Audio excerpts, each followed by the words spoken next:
पाकिस्तान में दो दरिंदे महिलाओं को कब्र से निकालकर उनके साथ दरिंदगी और बलात्कार जैसी जघन्य अपराध को अंजाम देते थे। लेकिन एक दिन ऐसा हुआ कि एक महिला जो मुर्दा थी, उसके दांतों से रोशनी और आँख से रोशनी निकल रही थी, जिसे देख वैसी दरिंदे डर गए और वो भाग निकले। आदाब, सलाम, नमस्कार, सत श्री अकाल। आप देख रहे हैं तुरुद स्टोरी यानी हकीकत से रूबरू। आज हम आपको ऐसी कहानी बताएंगे जो इंसानियत को शर्मसार और दिल को झकझोर देने वाली कहानी है।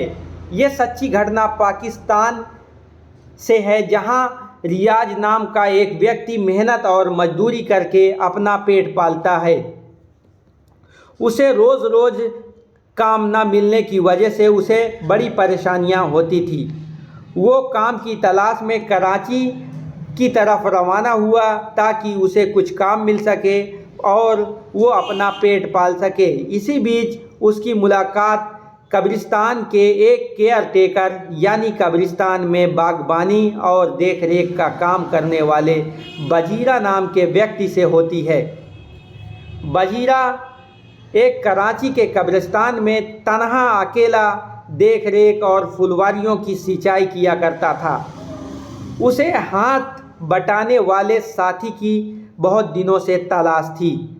काम की तलाश में भटक रहे रियाज को बजीरा ने अपने साथ लिया और कब्रिस्तान के जिम्मेदार मालिकों से उसे मिलवाया, जहां रियाज को भी कब्रिस्तान की देख रेख और बागबानी की नौकरी मिल जाती है। नौकरी पाकर रियाज बहुत खुश होता है। वह सोचता है कि अब उसे रोज़ रोज़ काम ढूंढने की ज़रूरत नहीं पड़ेगी। समय बीतता जाता है। रियाज लेकिन कई दिनों से देख रहा था कि बजीरा कब्रिस्तान को पैर की तरफ से खोदता है और लकड़ियां हटाता है, लेकिन उसे कुछ समझ नहीं आ रहा था और उसकी पूछने की हिम्मत भी नहीं पड़ रही थी। लेकिन उससे रहा नहीं गया। एक दिन बजीरा से रियाज ने पूछा कि ये तुम क्या किया करते हो? तो बजीरा ने कहा कि तुम किसी से ये बात ना बताओ तो हम इसके बारे में पूरी जानकारी बताएं। तो रियाज ने कहा कि बिल्कुल जी हाँ, किसी से मैं नहीं बताऊंगा। ये माजरा क्या है, क्या काम किया करते हो? तो फिर इस बात को लेकर बजीरा ने बताया कि वह मुर्दा लड़कियों और महिलाओं की कब्र को पैर की तरफ से खोदता है और उनकी लाशों के साथ गलत काम करता है। इतना सुनते ही उसके होश नहीं उड़े और ना ही वो हैरान हुआ, बल्कि इसके बजाय बहुत खुश हो गया। और फिर क्या था, इस काम को अंजाम देने में बजीरा अकेले नहीं था।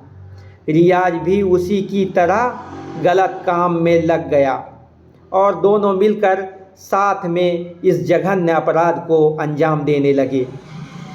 कुछ ख्वाबो ख्याल नहीं यहाँ के बाशिंदों को, कुछ ख्वाबो ख्याल नहीं यहाँ के बाशिंदों को, मौत भी ना आई इन हैवान दरिंदों को, मौत भी ना आई इन हैवान दरिंदों को। आपको बता दें कि रियाज वजीर के साथ मिलकर कम से कम 48 औरतों के साथ जघन्य कृत्य को अंजाम दिया।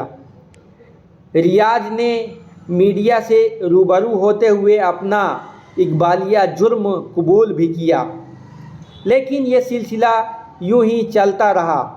अचानक एक दिन बजीरा की मौत हो जाती है। बजीरा मानसिक और शारीरिक दोनों रूप से बीमार लग रहा था। साथ ही वो एक किसी नशे का भी आदी था और जिससे उसकी मौत हो जाती है। लेकिन बजीरा के मर जाने के बाद भी रियाज सिलसिलेवार से इस गलत और जघन्य अपराध को अंजाम देता रहा। रियाज से जब मीडिया के लोगों ने पूछा कि तुम्हें कैसे पता चलता था कि ये कब्र किसी औरत की है या किसी मर्द की है, यानी पुरुष की है या महिला की, तो रियाज ने बताया कि जब दफन करते वक्त चादर तान लिया जाता था या पर्दा डाल दिया जाता था तो हम लोग समझ जाते थे कि ये लाश किसी औरत की है, और फिर जघन्य कृत्य को अंजाम दिया करते थे दोनों। एक दिन लेकिन ऐसा हुआ कि हैरान कर देने वाली बात सामने आ गई। वैसी दरिंदा रियाज जब जिस महिला की लाश के साथ वह रेप कर रहा था तो उसे लगा कि उसे वह महिला देख रही है और उसकी आंख से एक रोशनी सी बाहर आई।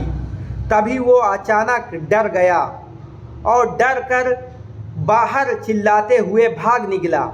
जब लोगों ने पूछा कि क्या माजरा है, इतना घबराए हुए क्यों लग रहे हो, क्या बात है, आखिर बताओ तो सही, तब उसने बताया, रियाज ने बताया कि ये दास्तान है। पूरी दास्तान सिलसिलेवार तरीके से बताई तो लोगों के होश उड़ गए और लोगों के होश फाख्ता होते ही ये बात जंगल में आग की तरह फैल गई। लोगों का हुजूम इकट्ठा हो गया और लोगों ने रियाज को पुलिस के हवाले कर दिया। साथ ही उसने अपना इकबालिया जुल्म कबूल भी किया और साथ ही कहा कि मुझे ईश्वर गॉड माफ़ कर देगा, मैं अपनी गलती पे नादिम हूँ। क्या आपको लगता है इसकी गलती कबूले काबिल थी? क्या इसकी गलती माफ़ करने लायक है? अगर आपको लगता है कि इसकी गलती माफ़ करने लायक है तो कमेंट सेक्शन में अपनी बात ज़रूर रखें और या जो आपकी राय है उसको ज़रूर बताएं। लेकिन पिछले कहानियों में कुछ लोगों ने कमेंट सेक्शन में अपना नाम पुकारने के लिए अपील की थी। वो नाम है शमीम अंसारी, जिनका आज बर्थडे भी है। यौम पैदाइश की दिली मुबारकबाद हो। वहीं अखलाक इलाहाबाद से जिन्होंने नाम लेने की अपील की थी, वहीं देवरिया से आशुतोष शर्मा जी, बंगाल से राजकुमार जी और रायबरेली से आमिर खान जी। यदि आप भी चाहते हैं कि अगली कहानी में आपका नाम लिया जाए तो कमेंट सेक्शन में नाम और ज़िले का नाम ज़रूर लिखें। आदाब, नमस्कार, फिर मिलते हैं अगली कहानी में।